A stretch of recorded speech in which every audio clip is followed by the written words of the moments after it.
Bro కొద్ది రోజులుగా అయితే నాగార్జున గారి పైన వచ్చిన అలిగేషన్స్ పైన ఇష్యూ అయితే నడుస్తుంది. కొండా సురేఖ గారు వేశారు కదా, మాట్లాడినారు కదా. సో దానిపైన నాగార్జున గారు ఏంటంటే ఒక కేసు ఫైల్ చేశారు.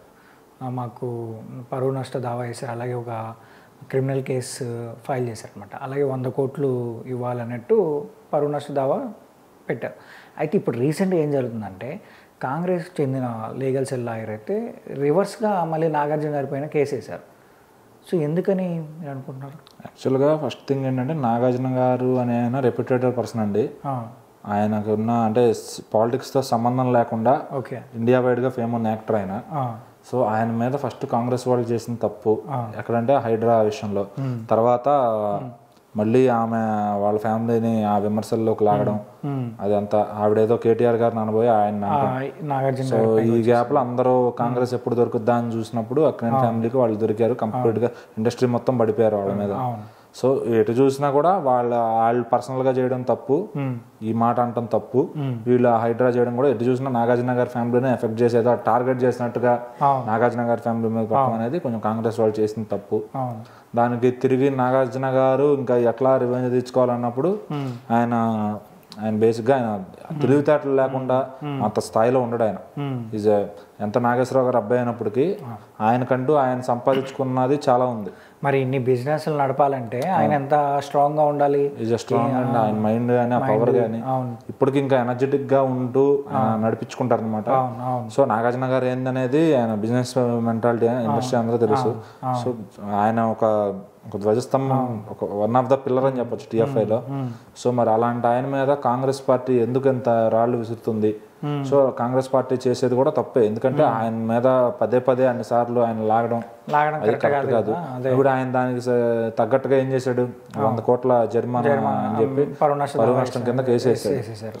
అది ఇస్తుందా లేదా అని కోర్టు ఏం డిసైడ్ చేస్తుంది, ఇంకేదన్నా వేరే ఆల్టర్నేట్ చెప్తారా? ఇప్పుడు ఫస్ట్ ఆయనకి ఇన్కన్వెన్షన్ విషయంలో సాటిస్ఫాక్షన్ లేదు ఆయనకి. సో దీనిది కలిపి కూడా రివెంజ్ అనుకోవచ్చు అది ఆయన నుంచి. సో మరి ఆయన ఒక నష్టపోయిన వాడుగా ఆయన చేసుకున్న, ఆయనకు వచ్చిన ఆలోచన ఇది ఆయన చేశాడు.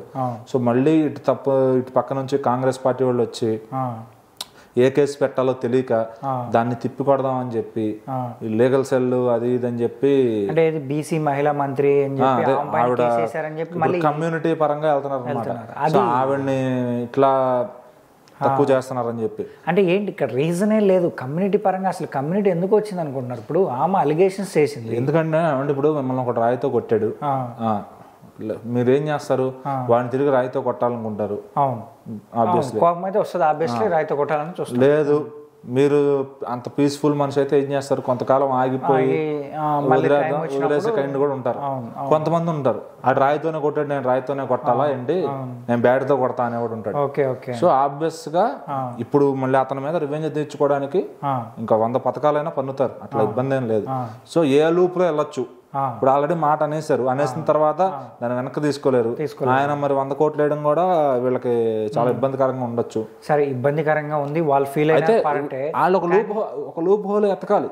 మరి లాయర్లకు పని డబ్బులు ఇచ్చేది దేనికండి, వాళ్ళు లూప్ హోల్ ఎత్తుకుతారు. ఏ రకంగా వాళ్ళ మీద ఇప్పుడు తిరగబడచ్చు అన్నప్పుడు ఆయన కమ్యూనిటీ కేసు పరంగా ఇప్పుడు ఒక ఆ మహిళని మీద ఇట్లా కేసు వేసారు, రివర్స్ కేసు కమ్యూనిటీ కేసు వేసారు, బానే ఉంది. అంటే కమ్యూనిటీ పరంగా ఒక బీసీ మహిళా మంత్రి అయ్యండి ఒక ఫ్యామిలీ పైన కామెంట్స్ చేయొచ్చా ఇలా అని?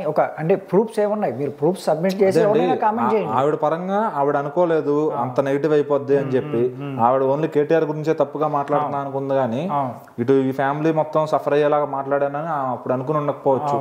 అది వైరల్ అవ్వడం వల్ల ఆవిడ మళ్ళీ సారీ కూడా చెప్పారు.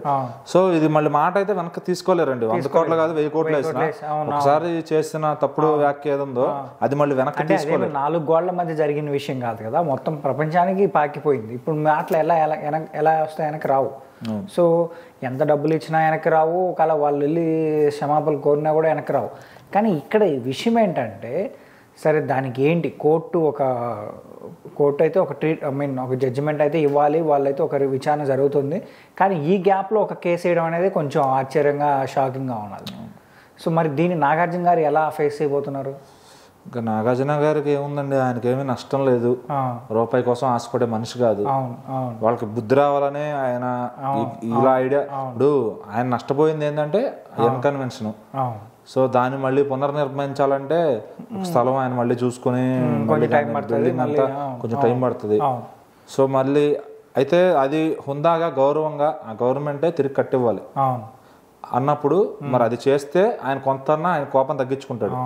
సో అది చేయకుండా ఇది చేయకుండా గవర్నమెంట్ వాళ్ళు మళ్ళీ మళ్ళీ ఆయన మీద రాళ్ళు విసరటం, సో ఆయన బ్యాట్ విసురుతాడు, ఆబ్వియస్లీ తప్పు లేదు. సో ఇక్కడ ఇద్దరిది ఏంటంటే ఆయన మనసులో ఒకటి పెట్టుకుని వీళ్ళ మీద మాట్లాడతాడు, వీళ్ళు ఏదో పనిమాల టార్గెట్ చేసినట్టు అక్కినేని ఫ్యామిలీ మీద అనుకోకుండా అన్ని జరుగుతున్నాయి అనమాట.